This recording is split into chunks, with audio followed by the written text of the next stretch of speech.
तसव्वुर कीजिए, मदीना की सरजमी पर एक सहाबी का इंतकाल हो गया। उनका जनाजा उठाया गया। रसूलुल्लाह सल्लल्लाहु अलैहि वसल्लम और बाकी सहाबा चुपचाप जनाजे को कंधों पर उठाए कब्रिस्तान की तरफ जा रहे थे, लेकिन पीछे से एक शख्स छुप छुप कर पीछा कर रहा। जैसे ही मुसलमान कब्रिस्तान पहुंचे, ये शख्स सीधा आकर रसूल सल्लल्लाहु अलैहि वसल्लम के पीछे बैठ गया। लेकिन अचानक रसूल सल्लल्लाहु अलैहि वसल्लम समझ गए कि ये शख्स क्या चाहता है, और रसूल सल्लल्लाहु अलैहि वसल्लम ने अपनी कमर से चादर हटा दी। इस शख्स ने रसूल सल्लल्लाहु अलैहि वसल्लम की पीठ पर एक निशान देखा, वो मुहर-ए-नबूवत, और ये देखते ही वो शख्स झाड़-झाड़ रोने लगा। ये नजारा देखकर सब मुसलमान हैरान थे कि ये हो क्या रहा है। इसीलिए रसूल सल्लल्लाहु अलैहि वसल्लम ने इस शख्स से नरमी से पूछा, बताओ तुम कौन हो और तुम्हारी जिंदगी की कहानी क्या है। उस शख्स ने अपनी कहानी शुरू की और कहा, या रसूल अल्लाह सल्लल्लाहु अलैहि वसल्लम, मैं मदीना में एक यहूदी का मामूली गुलाम हूँ, लेकिन मैं हमेशा से ऐसा गुलाम नहीं था, बल्कि मेरा ताल्लुक दुनिया की सुपर पावर पर्शियन एम्पायर से था, जहां मेरा बाप एक बहुत बड़ा सरदार था, और ये शख्स आगे जाकर एक अजीम सहाबी बना। इनका नाम था हजरत सलमान फारसी रज़ियल्लाहु अन्हु। चलिए उनकी कहानी को तफसील से सुनते हैं। हजरत सलमान फारसी रज़ियल्लाहु अन्हु पर्शियन एम्पायर के एक सरदार के घर में पैदा हुए, इसीलिए उन्होंने बचपन से कोई मेहनत ना उठाई और एक शहजादे की तरह अपनी जिंदगी गुजारते थे, जहां वो सारा दिन अपने माबूद आग की इबादत किया करते थे, क्योंकि उस जमाने में पर्शियन एम्पायर का मजहब ज़ोरोस्ट्रियन था, जिसमें लोग आग को पूजते थे। इसीलिए हजरत सलमान फारसी भी इसी आग की पूजा में मग्न रहते। लेकिन जब सलमान फारसी जवान हो गए, एक दिन उनके बाप ने उन्हें घर से बाहर किसी काम पर भेजा। राह में उन्हें एक इमारत नजर आई और उस इमारत से कुछ रूहानी आवाजें आ रही थी। जब वो इस इमारत के अंदर दाखिल हुए, उन्होंने देखा कि कुछ ईसाई अपने खुदा की इबादत कर रहे थे। हजरत सलमान को उनकी नसरें और इबादत का अंदाज बहुत पसंद आया। उन्होंने अपना सारा दिन इसी गिरजाघर में गुजारा और यहीं पर उन्होंने अपना पुराना मजहब छोड़कर ईसाइयत कबूल कर ली। और उन्होंने इन ईसाइयों से कहा, मुझे बताओ ये मजहब आया कहां से है। उन ईसाइयों ने हजरत सलमान फारसी से कहा कि अगर आप सच्ची ईसाइयत सीखनी है तो आपको पर्शियन एम्पायर छोड़कर रोमन एम्पायर की तरफ जाना होगा। जैसे ही सलमान फारसी घर लौटे और ये सब अपने बाप को बताया, हजरत सलमान फारसी के बाप को इतना गुस्सा आया कि उन्होंने इन्हें अपने ही घर में जंजीरों से जकड़ दिया। लेकिन सलमान फारसी अपना इरादा पक्का कर चुके थे। उन्होंने किसी तदबीर से इन जंजीरों से खुद को आजाद किया और अपने घर से भागकर पर्शियन एम्पायर को अलविदा कह दिया। रोमन एम्पायर की ईसाइयत की तरफ रवाना हो गए और वहां पहुंचते ही सबसे बड़े ईसाई आलिम के शागिर्द बन बैठे। लेकिन कुछ ही अरसे बाद उन्हें समझ आ गई कि ये आलिम एक बुरा शख्स है, जो दीन के नाम पर लोगों से पैसे इकट्ठा करता है और अपने खजाने भरता है। कुछ ही अरसे बाद जब ये आलिम दुनिया से चला गया, हजरत सलमान ने उस आलिम के सारे खजाने लोगों के सामने बेनकाब कर दिए और इस आलिम को सबके सामने बेनकाब कर दिया। ये देखकर लोगों ने उस आलिम को दफनाने की बजाय एक खंभे पर टांग दिया और उसे पत्थरों से मारने लगे। इस बुरे आलिम की जगह अब एक नया आलिम आया, जिसके बारे में हजरत सलमान फारसी फरमाते हैं कि वो वाकई में एक बहुत ही नेक शख्स था। लेकिन जब बहुत अरसे बाद ये आलिम भी अपने मौत के बिस्तर पर था, हजरत सलमान फारसी उनके पास हाजिर हुए और उनसे कहा, मुझे एक ऐसे आलिम के बारे में बताइए जो आपकी तरह नेक हो। हजरत सलमान के उस्ताद ने उन्हें इराक में एक बहुत बड़े आलिम का नाम लिया, जिसके बाद वो सीधा शाम को छोड़कर इराक की तरफ रवाना हो गए और उस नए आलिम के पास रहने लगे। जैसे ही ये आलिम भी मरने के करीब पहुंचे, हजरत सलमान ने उनसे भी वही सवाल किया और उन्होंने हजरत सलमान को तुर्की में एक और नेक आलिम की तरफ रवाना किया। तो अब हजरत सलमान तुर्की में ठहर गए और जब ये आलिम भी मौत के करीब पहुंचा, उन्होंने हजरत सलमान को तुर्की में ही एक और आलिम की तरफ भेजा। आखिरकार कुछ अरसे बाद जब ये आलिम भी फना होने लगा, तो हजरत सलमान ने फिर इस आलिम से पूछा कि मुझे किसी बड़े आलिम की तरफ भेजें। लेकिन इस आलिम ने उन्हें कहा कि नहीं, मेरे बाद अब पूरी दुनिया में हमारे मजहब का कोई भी बड़ा आलिम बाकी नहीं रहा, क्योंकि हजरत सलमान के ये उस्ताद नेस्टोरियन ईसाई थे, जो उस जमाने के बाकी ईसाइयों से बिल्कुल अलग थे, क्योंकि दुनिया के बाकी सारे ईसाई ईसा अलैहिस्सलाम को अपना खुदा मानते थे, लेकिन ये नेस्टोरियन ईसाई उन्हें सिर्फ एक बंदा, एक खुदा समझते थे। बाकी सारे ईसाई मरियम अलैहिस्सलाम को खुदा की माँ कहते थे, लेकिन नेस्टोरियन ईसाई मरियम अलैहिस्सलाम को सिर्फ ईसा अलैहिस्सलाम, जो एक इंसान थे, की माँ समझते थे, जो बिल्कुल हम मुसलमानों के अकीदे से मिलता है।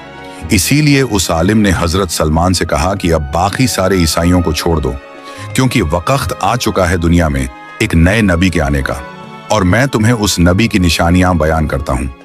वो नबी इब्राहिम अलैहिस्सलाम के मजहब पर होगा और वो अरब की सरजमी पर पैदा होंगे। वो एक ऐसी जगह की तरफ हिजरत करेंगे जहां बहुत सारे खजूर के दरख्त होंगे, और ये इलाका दो ज्वालामुखी पहाड़ों के दरमियान होगा। वो नबी कभी भी किसी से सदका न लेंगे, लेकिन अगर कोई उन्हें हदिया दे तो उसे कबूल करेंगे, और उनकी पीठ पर नबूवत का एक खास निशान होगा। और ये सब कहने के बाद वो आलिम दुनिया से रुखसत हो गया। लेकिन ये निशानियां सुनते ही हजरत सलमान ने अपना सारा सामान बांध लिया और किसी तरह तुर्की से अरब जाने की तदबीर करने लगे। आखिर उन्हें दूर से एक अरब काफिला नजर आया। हजरत सलमान ने इन काफिले वालों से कहा कि अगर तुम लोग मुझे अरब तक ले जाओ तो मैं इसके बदले में तुम्हें अपनी बकरियां और गायें अर्पण कर दूंगा। उन्होंने कहा ठीक है, और इस तरह हजरत सलमान फारसी दुनिया के आखिरी नबी की तलाश में अरब की तरफ रवाना हो गए। लेकिन जैसे ही यह काफिला अरब की सरजमी पर पहुंचा, इन काफिले के धोखेबाज लोगों ने हजरत सलमान फारसी को पकड़ लिया और उन्हें बाजार में एक गुलाम की तरह बेच दिया। सलमान फारसी को खरीदने वाला एक यहूदी शख्स था, जो उन्हें खरीदकर सीधा अपने घर ले गया, और हजरत सलमान फारसी के सारे अरमान चूर चूर हो गए। लेकिन आहिस्ता आहिस्ता जब सलमान फारसी इस नए शहर में घूमने लगे, वो ये देखकर दंग रह गए, क्योंकि इस शहर में बहुत सारे खजूर के दरख्त थे, और ये शहर दो ज्वालामुखी पहाड़ों के दरमियान में था, और इस शहर का नाम था मदीना। इसीलिए सलमान फारसी मदीना के हर कोने में जाकर उस नबी को ढूंढने लगे। लेकिन मसला ये था कि यहाँ कोई नबी नजर ना आता। तो अब सलमान फारसी अपने यहूदी मालिक के आंगन में उस नबी का इंतजार करने लगे, और अचानक एक दिन हजरत सलमान फारसी जब उस यहूदी के बाग में एक दरख्त पर चढ़े हुए थे और नीचे उनका मालिक खड़ा था, अचानक उनके मालिक का एक हमदम बहुत गुस्से में आया और उस यहूदी से कहने लगा कि मदीना के लोग तो दीवाने हो गए। ये एक ऐसे शख्स के पीछे जा रहे हैं जो अपने आप को नबी कहता है, बल्कि वो आज ही मक्का से मदीना दाखिल हुआ। अब ये बात सुनकर सलमान फारसी रजी अल्लाहु अन्हु खुद फरमाते हैं कि जब मैंने दरख्त के ऊपर ये सब सुना तो मेरी हालत ऐसी हो गई कि मुझे खदश हुई कहीं मैं बेहोश होकर अपने इस मालिक के सिर पर ही न गिर जाऊं। लेकिन उन्होंने अपने आप को काबू में किया और दरख्त से जल्दी जल्दी उतरकर उस शख्स के पास गए और कहा कि ये तुम क्या फरमा रहे हो। हजरत सलमान की ये उत्तेजना देखकर उनके यहूदी मालिक को गुस्सा आया। उन्होंने हजरत सलमान को जोर से मुक्का मारा और कहा, ऐ गुलाम, तुम्हारा इससे क्या लेना देना, जाओ अपना काम संभालो। लेकिन सलमान फारसी रजी अल्लाहु अन्हु को समझ आ गई थी कि यही वो नबी हैं जिनकी तलाश में मैं सफर पर सफर कराया। लेकिन अब भी कुछ निशानियां बाकी थीं, इसलिए इसके कुछ ही अरसे बाद हजरत सलमान ने इजाजत लेकर रसूल सल्लल्लाहु अलैहि वसल्लम के दरबार में हाजिर हुए और आप सल्लल्लाहु अलैहि वसल्लम को देखकर कहा कि मैंने सुना है आप बहुत ही नेक और रहीम हैं और आपके साथ बहुत सारे फकीर भी हैं, तो मैं आप सबके लिए ये खाना लेकर आया हूँ। ये देखकर रसूल सल्लल्लाहु अलैहि वसल्लम ने सहाबा से इरशाद फरमाया कि तुम ये खा लो, और खुद सलमान फारसी के खाने से कुछ न खाया। जिस पर सलमान फारसी ने अपने दिल में कहा कि चलो, एक निशानी तो मुकम्मल हो गई। अब यहाँ पर एक बहुत दिलचस्प बात है कि आखिर रसूल सल्लल्लाहु अलैहि वसल्लम खाना क्यों ना लेते थे? क्योंकि अगर रसूल सल्लल्लाहु अलैहि वसल्लम खाना कबूल कर लेते तो फिर हर शख्स अपना सारा खाना सिर्फ रसूल सल्लल्लाहु अलैहि वसल्लम को देता और बाकी सहाबा को कुछ न मिलता।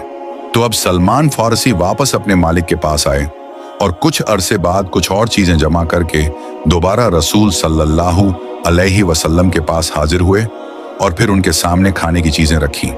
लेकिन इस बार उन्होंने कहा, यह खाना नहीं बल्कि हदिया है। तो ये सुनकर रसूल सल्लल्लाहु अलैहि वसल्लम ने हजरत सलमान के हदिया को बाकियों को भी खिलाया और खुद भी खाया, और सलमान फारसी ने तसव्वुर किया कि दूसरी निशानी भी मुकम्मल हो गई। अब सिर्फ एक ही निशानी बाकी थी। रसूल सल्लल्लाहु अलैहि वसल्लम की पीठ पर नबूवत का निशान। लेकिन हजरत सलमान हैरान थे कि अब वो आखिर ये निशान देखेंगे कैसे, और जाहिर है सीधे पूछ भी ना सकें, क्योंकि रसूल सल्लल्लाहु अलैहि वसल्लम के आसपास हजरत उमर रजी अल्लाहु अन्हु और बाकी सहाबा हर वक्त तलवारें लिए मुहाफिज खड़े रहते। आखिर हिजरत के कुछ ही अरसे बाद मदीना में पहला सहाबी दुनिया से रुखसत हो गया, और इस सहाबी के जनाजे में सहाबा के साथ रसूल सल्लल्लाहु अलैहि वसल्लम भी शामिल थे। इसीलिए इसी दिन हजरत सलमान फारसी रसूल सल्लल्लाहु अलैहि वसल्लम का छुप छुप कर पीछा करने लगे। लेकिन जैसे ही वो रसूल सल्लल्लाहु अलैहि वसल्लम के करीब पहुंचे, रसूल सल्लल्लाहु अलैहि वसल्लम ने खुद ही अपनी कमर से चादर हटा दी, और सलमान फारसी रजी अल्लाहु अन्हु ने देखा कि रसूल सल्लल्लाहु अलैहि वसल्लम की पीठ पर वही निशान था जिसका उनके उस्ताद ने उन्हें बयान किया था। और ये देखकर हजरत सलमान फारसी रोने लगे, और इसी कब्रिस्तान में सलमान फारसी रजी अल्लाहु अन्हु ने अपनी पूरी कहानी रसूल सल्लल्लाहु अलैहि वसल्लम को सुनाई।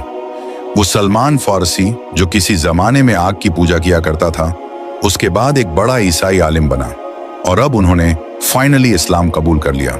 कलमा पढ़ा और रूह नहा गई। लेकिन जैसे ही उन्होंने इस्लाम कबूल किया, उसके कुछ ही अरसे बाद इस्लाम की पहली जंग का वक्त आ गया, जंग ए बदर।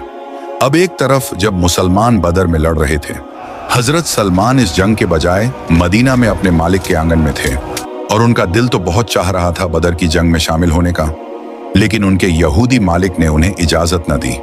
बल्कि जंग ए बदर के बाद जब जंग ए उहुद का वक्त आया, तब भी उनके मालिक ने उन्हें जंग में जाने की इजाजत न दी। लेकिन आखिर बदर और उहुद की जंगों के बाद एक दिन रसूल अल्लाह सल्लल्लाहु अलैहि वसल्लम ने हजरत सलमान को अपने पास बुलाया और उनसे फरमाया, जाओ और अपने यहूदी मालिक से अपनी आजादी की कीमत पूछो। इस वक्त मदीना के यहूदी मुसलमानों से बैर रखते थे, और मुसलमानों की इस मदीना की रियासत को हर तरह कमजोर करने की कोशिशों में मशगूल रहते। तो अब जब हजरत सलमान अपने यहूदी मालिक के पास पहुंचे, तो उन्होंने भी मुसलमानों को कमजोर करने के लिए हजरत सलमान की आजादी की कीमत 40 औकिया सोना बता दी, जो आज के करोड़ों रुपयों के बराबर था, और इसके अलावा 300 खजूर के पौधे। जब रसूल सल्लल्लाहु अलैहि वसल्लम को यह तकाजा का पता चला, उन्होंने अपने सारे सहाबा से इरशाद फरमाया कि अपने भाई सलमान की मदद करो। सारे सहाबा ने मिलजुल कर हजरत सलमान के लिए खजूर के पौधे जमा किए, यहां तक कि 300 खजूर के पौधे इकट्ठे हो गए, जिसमें सबसे ज्यादा पौधे हजरत उस्मान रजी अल्लाहु अन्हु ने दिए थे। बल्कि इन 300 पौधों के लिए जमीन भी हजरत उस्मान ने अपने दामों से खरीदी थी, जिसके बाद रसूल अल्लाह सल्लल्लाहु अलैहि वसल्लम ने उस यहूदी को सोना भी अदा कर दिया, और इस तरह हजरत सलमान फारसी मुसलमानों की मदद से आजाद हो गए। जैसे ही हजरत सलमान फारसी आजाद हुए, मुसलमानों की तीसरी बड़ी जंग का वक्त आ गया, जंग ए खंदक।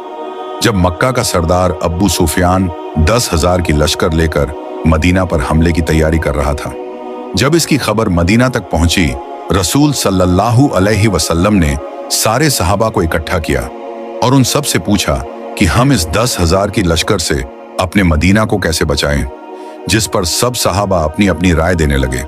लेकिन इनमें ऐसी एक भी राय न थी जो 10,000 की लश्कर से मदीना को बचा सके। आखिर इस महफिल में एक सहाबी की आवाज गूंजी, जिन्होंने कहा कि मेरे पास एक हिकमत है। आज से बहुत साल पहले जब मैं सुपर पावर पर्शियन एम्पायर में रहता था, और जब भी कोई बड़ी लश्कर हम पर हमला करती, हम अपने शहर को बचाने के लिए शहर के बाहर एक खंदक खोद लिया करते थे, ताकि चाहे दुश्मन जितना भी बड़ा हो, वो इस खंदक को पार न कर सके। ये इतना नया हिकमत सुनकर सारे सहाबा रसूल सल्लल्लाहु अलैहि वसल्लम की तरफ देखने लगे। रसूल सल्लल्लाहु अलैहि वसल्लम ने अपना सिर उठाया और वो तसव्वुर में मुस्कुरा रहे थे, जिससे सबको समझ आ गया कि ये जंग खंदक की जंग मदीना के मुसलमान जीत लेंगे। हजरत सलमान के इस हिकमत से मदीना के अंसार कहने लगे, सलमान हमारे ग्रुप से हैं। लेकिन मदीना के मुहाजिरीन ने कहा कि नहीं, सलमान हमसे हैं। जिस पर रसूल अल्लाह सल्लल्लाहु अलैहि वसल्लम ने फरमाया कि सलमान न अंसार से हैं और न मुहाजिरीन से, बल्कि सलमान हमारे अहले बैत से हैं। ये सुनकर हजरत सलमान फारसी बहुत खुश हुए जिसके बाद सलमान फारसी रजी अल्लाहु अन्हु के हिकमत से मुसलमान जंग खंदक जीत गए। और जब रसूल सल्लल्लाहु अलैहि वसल्लम पहली बार दुनिया के सारे बादशाहों की तरफ चिट्ठियां भेजकर उन्हें इस्लाम की दावत दे रहे थे, उस वक्त के पर्शियन बादशाह खुसरो परवेज की तरफ चिट्ठी भी हजरत सलमान ने ही लिखा था, बल्कि हजरत सलमान फारसी ने रसूल सल्लल्लाहु अलैहि वसल्लम की जिंदगी में ही पहली बार कुरान फारसी जबान में लिखना शुरू किया था। रसूल सल्लल्लाहु अलैहि वसल्लम की रुखसत के बाद भी हजरत सलमान खिलाफत के सबसे बड़े जनरलों में से थे, यहां तक कि जब हजरत उमर रजी अल्लाहु अन्हु मुसलमानों के खलीफा बने। हजरत उमर ने जब पर्शियन एम्पायर के दारुल हुकूमत मदीन पर हमला करने का फैसला किया, उन्होंने हजरत सलमान फारसी को भी इसी लश्कर में शामिल होने का हुक्म दिया। तो अब सलमान फारसी रजी अल्लाहु अन्हु, जो इससे बहुत साल पहले पर्शियन एम्पायर को छोड़कर मदीना की तरफ छुपकर भागे थे, अब मदीना की लश्कर का सरदार बनकर वापस पर्शियन एम्पायर की तरफ रवाना हो गए। बल्कि जब भी मुसलमान पर्शियन एम्पायर के किसी किले को फतह करने जाते, पहले उस किले के लोगों से हजरत सलमान फारसी में बात किया करते और उन्हें कहा करते कि अगर तुम भी इस्लाम कबूल कर लोगे तो मुसलमान तुम्हें उतनी ही इज्जत देंगे जितनी मुझे देते हैं। लेकिन जब उन्होंने सलमान फारसी की बात न मानी, सलमान फारसी रजी अल्लाहु अन्हु ने मुसलमानों की पूरी लश्कर के साथ पर्शियन एम्पायर के दारुल हुकूमत पर हमला किया और उसे फतह कर लिया, जिसके बाद हजरत उमर ने हजरत सलमान को ही पूरी पर्शियन एम्पायर के दारुल हुकूमत का गवर्नर बना दिया, जहां उनकी तनख्वाह 5000 दिरहम सोने के सिक्के थे। लेकिन वो अपनी इस पूरी तनख्वाह को हमेशा फकीरों में बांट दिया करते। और आखिर हजरत उस्मान रजी अल्लाहु अन्हु की खिलाफत में हजरत सलमान फारसी उसी पर्शियन एम्पायर में जहां वो पैदा हुए थे बीमार पड़ गए और अपनी जिंदगी के आखिरी लम्हों में उन्होंने अपनी बीवी को अपने पास बुलाया और कहा, मेरे बिस्तर के इर्द गिर्द एक अच्छा सा अत्तर छिड़क दो और जाकर घर के सारे दरवाजे खोल दो, क्योंकि मेरे पास कुछ बहुत अजीम मेहमान आने वाले हैं, मलिकुल मौत। इस तरह सलमान फारसी, जो किसी जमाने में पर्शियन एम्पायर को छोड़कर छुपकर भागे थे, अब उसी पर्शियन एम्पायर के गवर्नर बनकर दुनिया से रुखसत हो गए। सब्सक्राइब कीजिए और इस दास्तान को शेयर कीजिए।